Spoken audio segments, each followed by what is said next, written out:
예수님은 이 땅의 교회가 한 곳에 머물러 있는 교회, 고정된 교회가 아니라 확장되고 뻗어나가고 퍼지고 이런 교회, 생명의 역동성이죠. 그래서 이게 성장하고 자라고 퍼지고 확장되는. 그래서 성령이 너에게 임하시면 어떻게 된다고요? 권능을 받고 예루살렘, 그 다음에 유대, 그 다음에 사마리아, 그리고 땅끝까지 이렇게 점점 퍼지는 겁니다. 이게 멈춰 있는 어느 한 곳에 머물러 있는 게 아니라 이게 쭉쭉쭉 뻗어나가기를 원하죠. 하나님께서 아브라함을 처음 부르실 때도 마찬가지였습니다. 아브라함 한 사람 복 주시기 위해서 아브라함 부르신 게 아니고 아브라함을 복을 주셔서 아브라함이 복의 근원이 되게 하셔서 그 복이 아브라함 혼자 잘 먹고 잘 사는 게 아니라 어디까지 흘러가기를 원하는 거예요. 땅의 모든 족속에게로 이 축복이 흘러가기를. 이스라엘을 선택하신 것도 마찬가지입니다. 오직 이스라엘 한 나라만 잘 먹고 잘 살게 하기 위함이 아닙니다. 하나님이 우리 대한민국을 선택하셨다면 대한민국만 잘 먹고 잘 살게 하기 위해서 우리를 선택하신 게 아니라는 겁니다. 하나님은 이스라엘을 복 주심으로 말미암아 바로 이스라엘이 섬기는 하나님, 이스라엘이 믿고 있는 하나님, 그 하나님이 얼마나 귀한 분인지, 그 하나님이 정말로 살아계신 하나님이라는 것, 그 하나님이 정말 위대하신 하나님이라는 것, 그 하나님이 신실하신 하나님이라는 것, 이런 것들을 사람들이 알게 되기를. 그래서 마침내 땅의 모든 족속이 하나님을 하나님으로 인정하고 다 하나님께 돌아오는 것. 그래서 모든 열방이 하나님을 인정하고 돌아오는 것. 땅의 모든 족속이 하나님을 인정하고 돌아오는 것. 그래서 이스라엘을 복주시고, 그래서 아브라함을 복주시고, 그래서 이 교회를 복주시고, 그래서 우리 성도님들을 복주시는 거예요. 하나님은 나의 찬양, 나의 경배도 받으시기 합당하시지만 더불어 저 땅 끝에 있는 모든 족속이, 온 열방과 온 나라와 온 민족이 우리 하나님을 마땅히 찬양하기에 합당하신 분인 줄로 믿습니다. 예수님께서 베드로에게 뭐라고 물었냐면 네가 나를 사랑하느냐라고 물었어요. 네가 나를 사랑하느냐. 여러분, 베드로에게 던졌다. 이것은 곧 교회에게 던진 겁니다. 왜냐하면 베드로가 교회가 되거든요. 내가 이 반석 위에 교회를 세우겠다. 그래서 베드로에게 네가 나를 사랑하느냐라는 질문은 곧 저희 열린 베델교회를 향하여서 주님이 너 나 사랑하니? 라고 묻는 거하고 똑같아요. 성도 여러분, 사랑한다면 하나님의 마음이 있는 곳에 나의 마음이 있고, 하나님의 눈물이 고인 곳에 나의 눈물이 고이고, 하나님이 바라보는 영혼을 나도 바라보고, 하나님이 향하고자 하는 열방을 향해서 나의 마음도 나의 두 발도 향해야 될 줄로 믿습니다. 그게 사랑이죠. 그러므로 선교는 응답입니다. 나를 사랑하사 나를 위하여 자기 몸을 버리신, 그렇게까지나 나를 사랑해 주신 하나님 아버지에 대한 나의 사랑의 응답, 그게 곧 선교예요. 그게 선교의 시작입니다. 그게 선교의 기초예요. 선교가 언제 위험해지는가? 선교 자체가 목적이 될 때 위험해집니다. 선교는 참 귀한 거예요.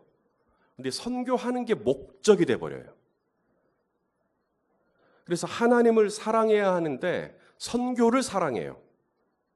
하나님이 목적이 돼야 되는데 하나님을 위하는 선교가 목적이 되는 겁니다. 자, 말씀을 하나 보죠. 사도행전 16장 6절 7절 읽어봅시다. 시작. 성령이 아시아에서 말씀을 전하지 못하게 하시거늘 그들이 부르기아와 갈라디아 땅으로 다녀가 무시아 앞에 이르러 비두니아로 가고자 애쓰되 예수의 영이 허락하지 아니하시는지라. 자, 애썼다. 비두니아로 가려고 애썼다. 이게 페일라조, 이게 최선을 다했다는 거예요. 그래 보려고. 비두니아로 가보려고, 아시아로 가보려고. 그런데 어떻게 됐다고요? 이게 막히는 겁니다. 자꾸 막히는 거예요. 예수의 영이 허락하지 않았다. 성령이 허락하지 않았다. 여러분, 선교가 목적이 되고 선교하는 그 자체를 사랑하게 되면 어떻게 될까요? 예수의 영이 허락하지 않는 건데 이걸 견딜 수가 없습니다. 성령이 막으시는 것을 견딜 수가 없어요. 참을 수가 없어요. 저항에 부딪히고 반대에 부딪혔을 때 이를 갑니다. 성령이 바울로 하여금 아시아에서 말씀 전하도록 하신 거거든요. 여러분, 성령님이 아시아에서 말씀을 전하지 못하도록 했다. 어떤 식으로 했다라는 걸까요? 꿈에 나타나서 너 아시아 가지 마, 뭐 이랬다는 걸까요? 물론 뭐 그럴 가능성도 완전히 배제할 수는 없을 겁니다. 오늘처럼 갑자기 날씨가 안 좋아졌다. 막으시는 것이죠. 특세 갈라 그랬는데 비가 엄청 오는 겁니다. 주님이 막으시는구나. 여보, 오늘은 잡시다. 그래도 됩니다. 예. 어쩌면 아시아로 가려고 하는데 태풍이 불어서 배편이 운행을 못한다든지, 팀원 중에 갑자기 누가 아파서 혹은 사고를 당해서 그래서 일정이 틀어진다든지, 혹은 재정이 다 바닥에 나버렸다든지, 도둑질을 당한 거죠. 강도를 만나가지고 모든 걸 다 빼앗겨 버려가지고 더 이상 어떻게 진행을 할 수가 없게 돼버렸다든지, 바울 일행을 반대하는 유대인들의 거센 저항을 만났다든지, 지금 뭔가가 참 일이 틀어지는 겁니다. 그래서 갈라디아와 부르기아로 지나가지고 무시아로 갑니다.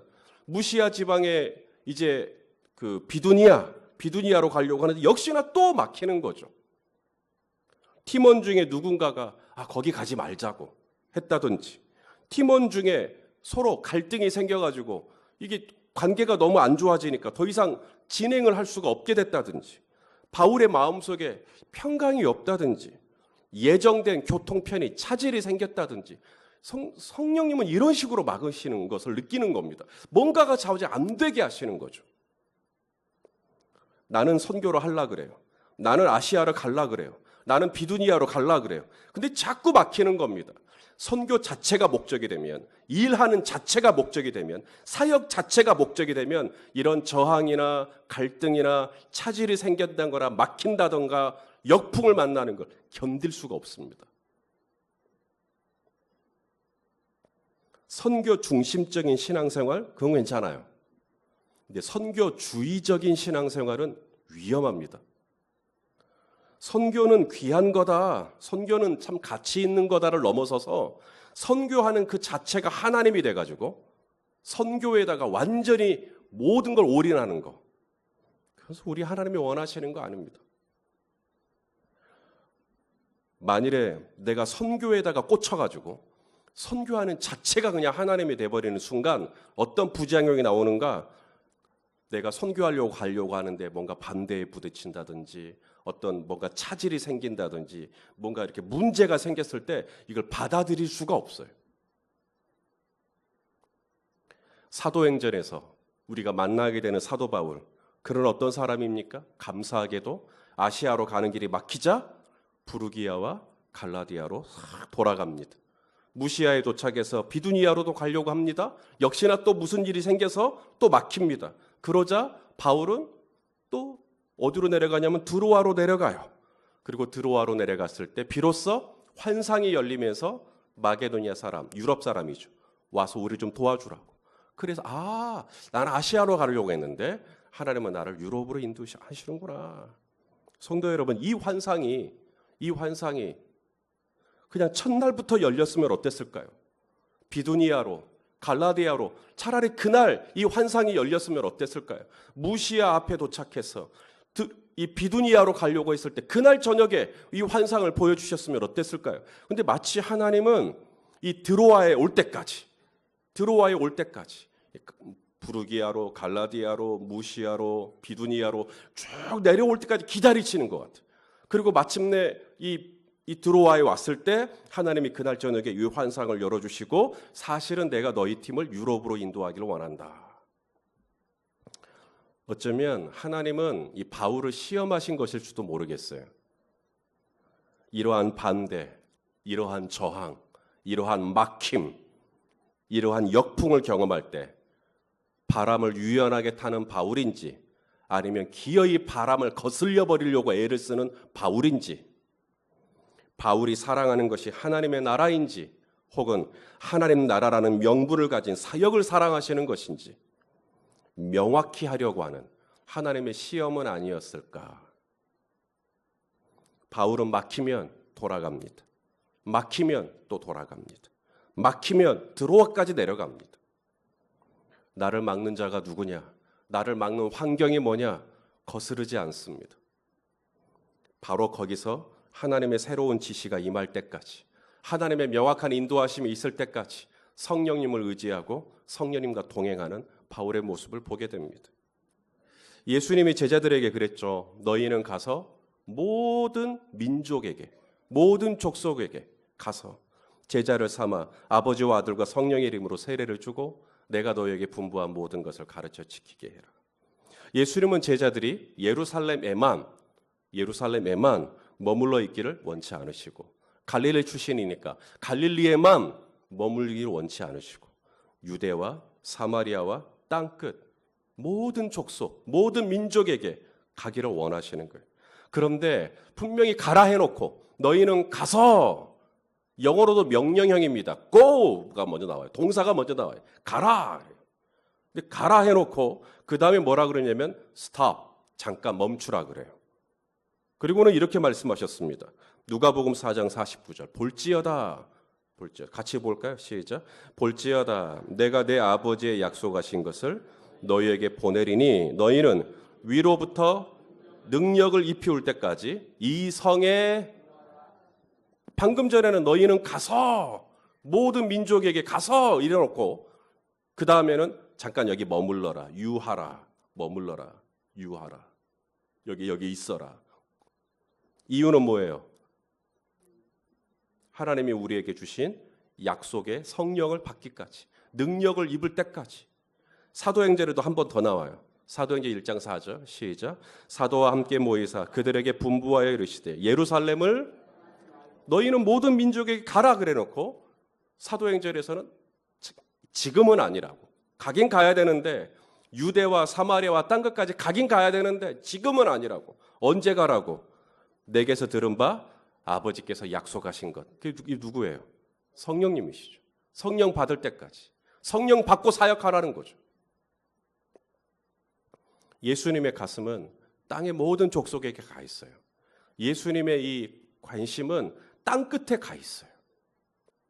그런데 땅 끝에 가는 것만큼 중요한 것, 땅의 모든 족속에게로 가는 것보다 중요한 것, 바로 저와 여러분이 성령으로 충만해지는 겁니다. 성령은 곧 능력이에요. 하늘로부터 능력 입을 때까지, 능력 입을 때까지 기다리라고 말씀하시는 것이죠. 오늘 바울, 성령님 막으십니다. 아시아로 가려고 하는데 막으십니다. 비두니아로 가려고 하니까 또 막으십니다. 이때 성령님의 뜻을 분별하고 내 의지, 내가 막 가고 싶은 거, 내가 막 애썼던 거, 내가 막 힘줬던 거, 그거 좀 내려놓고 성령님 어떻게 하면 좋습니까? 어떻게 하라는 겁니까? 저 일단 드로아로 내려가겠습니다. 드로아로 내려가는 거예요. 우리가 정말로 이 성령의 인도하심을 받고, 그리고 성령의 지시하심을 받고, 그리고 성령님께서 나에게 어느 스텝으로, 어느 방향으로 이 교회가 어떤 비전을 가지고 가기를 원하시는지, 여러분, 우리가 이 성령의 지시를 받지 않으면, 성령으로 충만해지지 않으면 이 교회는 선교하는 교회, 땅끝으로 가는 교회 갈 수가 없습니다. 될 수가 없습니다. 오늘 우리가 읽은 본문에서 안디옥 교회를 봅니다. 최초의 초대교회 공동체는 예루살렘 교회입니다.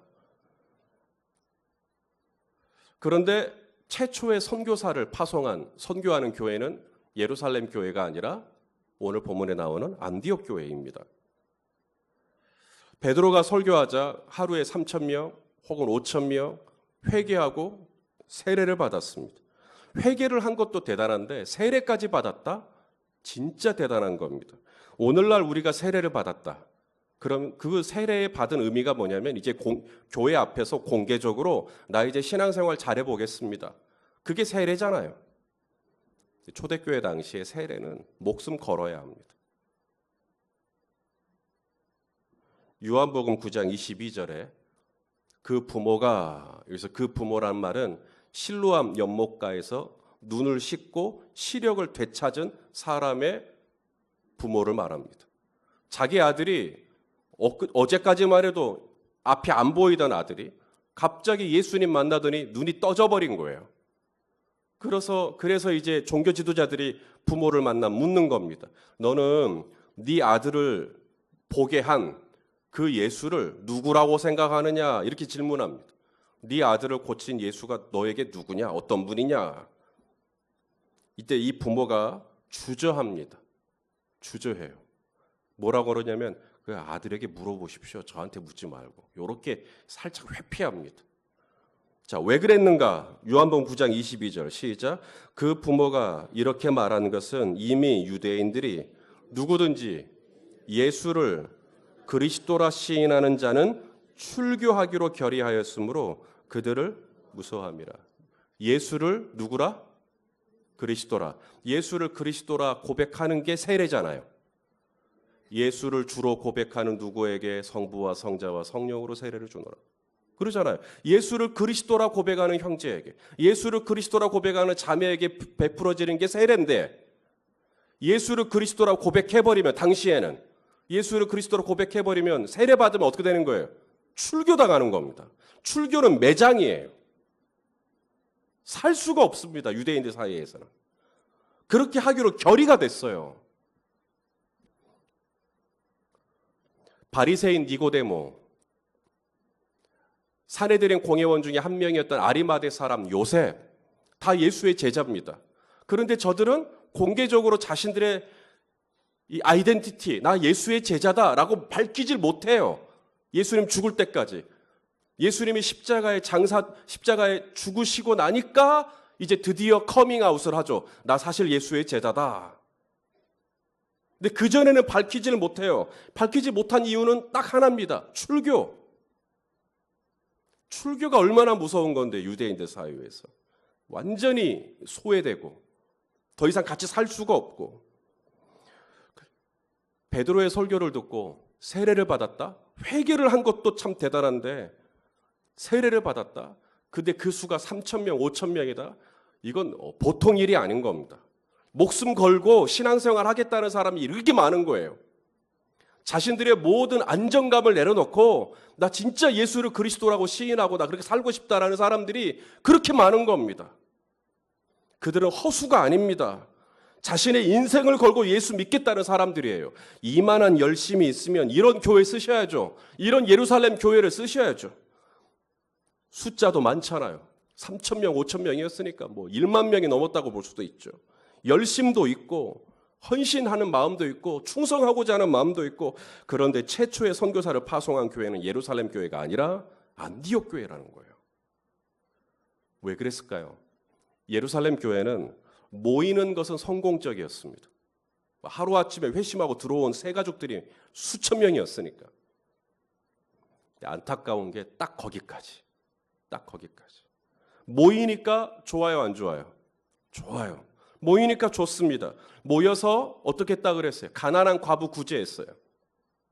물질이 생기니까요. 모여서 서로의 물건을 제 것이라 여기지 않고 유무상통했습니다. 그리고 가난한 형제들이 있으면 물질을 흘려보내줬어요. 필요를 채워줬어요. 누구의 가르침을 받았어요? 예수님과 함께 동고동락했던 사도들의 직접적인 가르침을 받았습니다. 기사와 표적이 나타났습니다. 병든 자가 나았고 성전 미문에 앉아있던 안진뱅이가 일어서 버렸고 귀신이 떠나가고 사람들에게 칭송을 받았다. 칭찬을 받았다. 하나님께서 예루살렘 교회를 그렇게 축복하신 이유, 거기에 수많은 이적들이 나타나게 하신 이유, 많은 물질이 들어오게 하신 이유 딱 하나죠. 예루살렘 교회를 넘어 이제 유대와 그 다음에 사마리아와 땅끝으로 가라는 겁니다. 그런데 예루살렘 교회가 실수한 게 뭐죠? 마치 베드로가 했던 것처럼 여기가 좋사오니. 여기에서 서로 물건 나누고 여기서 서로 구제하고 여기서 서로 칭송받고 여기서 서로 이적이 나타나고 여기서 서로 가르침 받고 여기가 좋네. 여기가 좋사오니. 초막 새 찍고 여기 있자고. 결국 하나님은 어떻게 하셨냐면 예루살렘에 큰 핍박이, 큰 박해가 일어나게 하십니다. 그래서 다 흩어버려요. 흩어지니까 비로소 유대로 사마리아로, 빌립 집사님, 7집사 중에 한 분이죠. 빌립 집사님은 사마리아라고 사마리아를 부흥시키죠. 뿐만 아니라 구레네 사람, 또 구브로 사람, 구레네 사람 몇 사람이 어떻게 갔다고요? 안디옥까지 이르렀다. 그리고 주의 손이 그들과 함께 하심에 수많은 사람들이 믿고 주님께 돌아오기 시작하는 것이죠. 이때 이 안디옥 교회가 이렇게 만들어지는 거예요. 구브로 사람, 또 구레네 사람, 이런 사람들이 팀을 이루어서 이 안디옥에 가서 전도를 하고, 그리고 그 전도로 말미암아 이제 사람들이 교회가 이제 되기 시작하는 겁니다. 공동체가 되기 시작하는 것이죠. 바로 이때 예루살렘 교회는 바나바라고 하는 인물을 안디옥 교회에 보내게 됩니다. 그리고 이 바나바는 안디옥 교회에 가서 이제 사람들을 정비하고 이제 본격적인 조직 교회로서 이제 시작을 하게 되죠. 여러분, 하나님이 예루살렘 교회를 세우시고 예루살렘 교회에 사람들을 불러 모으시고 예루살렘 교회에 재정이 있게 하시고, 예루살렘 교회가 그걸 감당을 못했어요. 자기들끼리. 그러니까 하나님이 흩었죠. 안디옥 교회도 마찬가지입니다. 이제 교회가 되게 하시고 사람들이 모이게 하시고, 안디옥 교회가 어떻게 하는가? 오늘 본문 보냅니다. 선교사로 보내고 파송을 하고 후원을 하고 땅 끝까지 가도록. 그래서 하나님이 안디옥 교회 쓰신 거예요. 초막교회가 아닙니다. 여기가 좋사오니. 자, 선교하는 교회, 어떠한 교회인가? 한마디로 말하면 성령님께 열린 교회입니다. 자, 1절을 보십시다. 자, 오늘 본문 1절. 자, 읽어볼까요? 시작. 안디옥 교회에 선지자들과 교사들이 있으니 곧 바나바와 니게르라 하는 시므온과 구레네 사람 루기오와 분봉왕 헤롯의 젖동생 마나임과 및 사울이라. 자, 선지자들과 교사들이 있었다.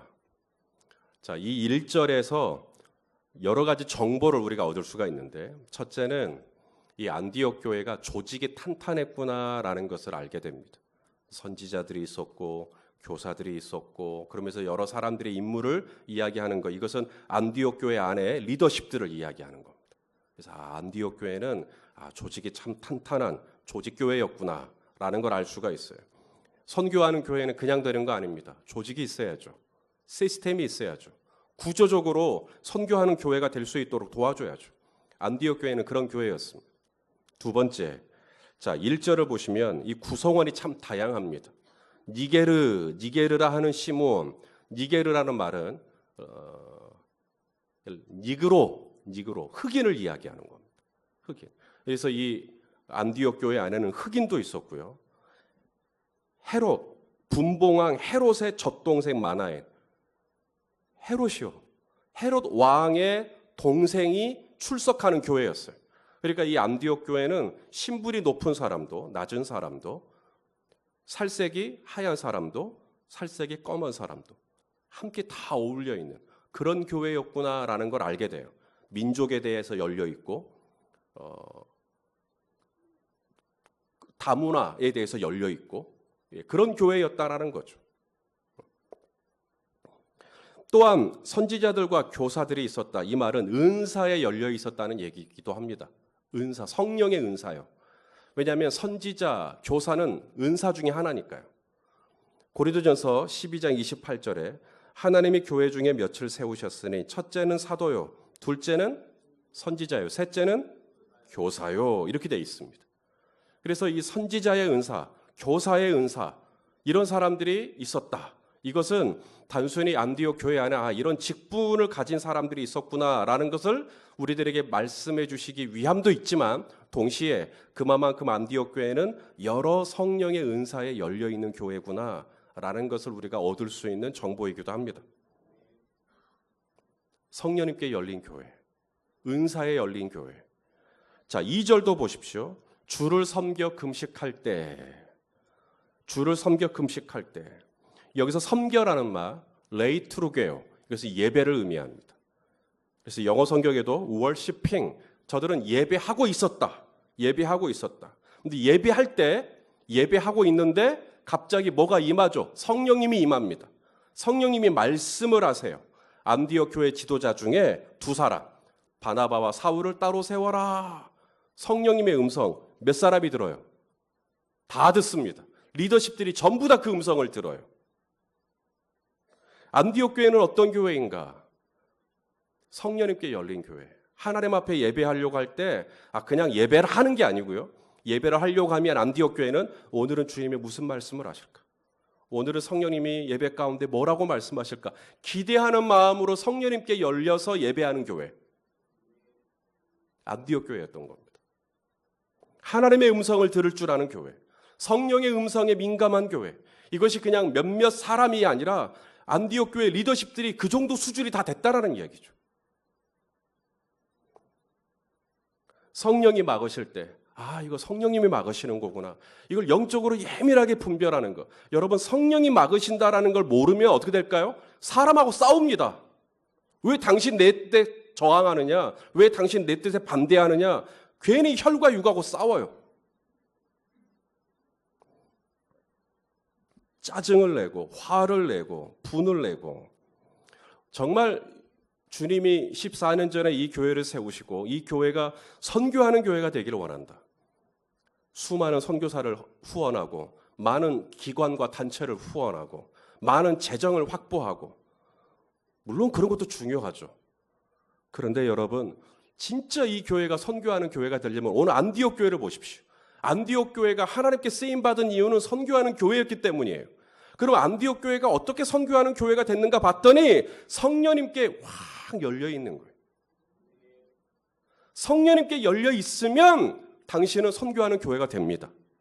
그런데 성령님께 닫혀 있으면 선교주의적인 교회는 될지 모르지만 선교하는 교회는 아닌 거예요. 선교하는 프로그램이 있다고 선교하는 교회가 되는 게 아니고요. 정말 선교의 주체이신 성령님의 지시를 받을 수 있는 성령님께 열린 교회가 돼야 선교하는 교회가 되는 것을 믿으시길 바랍니다. 자, 3절도 보십시오. 3절. 이에 뭐예요? 금식하고 기도하고 두 사람 안수하고 보내버립니다. 성령에 열려 있고 성령께 순종하는 교회입니다. 자, 바나바가 누구죠? 안디옥 교회를 거의 개척하다시피 한 사람입니다. 사울이 누구죠? 바나바와 함께 동역했습니다. 사울과 함께 동역할 때 안디옥 교회는 급성장을 하게 됩니다. 주변에 있는 사람들이 안디옥 교회를 출석하는 성도들을 가리켜 그리스도인이다, 저 사람들은 크리스찬이다라고 얘기를 했어요. 다른 사람은 몰라도 바나바와 사울은 안디옥 교회의 주춧돌입니다. 안디옥 교회의 기초예요. 다른 사람은 몰라도 리더 중에 리더입니다. 그런데 하나님이 딱 그 두 사람 세워가지고 너희 두 사람 나가라는 거예요. 내가 불러 시킬 일이 있다. 너희 두 사람은 나가라. 안디옥 교회 리더십들은 어떻게 합니까? 이에 금식하고 기도합니다. 이에 금식하고 기도하는 이유가 뭐예요? 성령의 뜻에 저항하기 위해서, 성령의 뜻을 거스르기 위해서. 바나바와 사울은 안 돼요. 고집 부리기 위해서 금식하고 기도한 게 아니고요. 성령의 뜻에 순종하기 위해서, 성령의 뜻을 받아들이기 위해서 기도하는 겁니다. 성도 여러분, 성령님의 뜻에 순종하기 위해서 기도하시길 바랍니다. 저는 우리 성도님들의 가정이 선교하는 가정, 여러분이 속한 직장과 사업장이 선교하는 곳이 되기를 소망합니다. 이를 위해 가장 우선적으로 해야 될 게 뭐냐면 성령님께 열려 있는 거예요. 성령님이 주시는 은사를 환영하십시오. 그리고 성령님이 언제고 말씀을 걸어오실 수 있도록, 내가 주를 섬겨, 내가 주님을 예배하고 있을 때라도 성령님이 나에게 말씀을 걸어오시도록, 오늘도 같이 기도할 때 성령님이 말씀을 걸어오시도록 성령님께 열려 있는 것이죠. 그것이 선교하는 교회입니다. 마지막 때 주님이 찾으시는 교회, 정말 선교하는 교회, 열린 배대교회, 우리 모두가 다 되실 수 있기를 예수님의 이름으로 축원합니다.